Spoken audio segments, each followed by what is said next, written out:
ஈஸியாக தான் ஸ்டார்ட் ஆகுது. ரொம்ப கிராங்கியான சவுண்ட்ஸ் எல்லாம் இல்லை. ரெவ் பண்ணி பார்ப்போம்.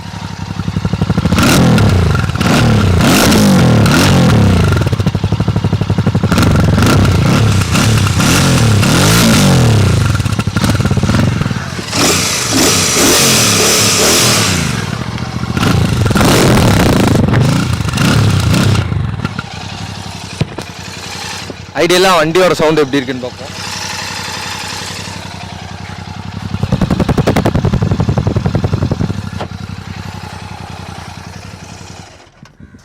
என்னை பொறுத்த வரைக்கும் இது ஒரு கிளாசிக் 650 அப்படின்றத நம்ம வந்து இந்த சவுண்டில் வந்துட்டு நம்மளால் கண்டுபிடிக்க முடியல. ஏன்னா அந்த ஒரு பெப்பினஸும் அந்த ஒரு கிளாசிக் அந்த புல்லட்டுக்கான ஒரு ஃபீலை வந்துட்டு இந்த 650ல் மிஸ் ஆகுது.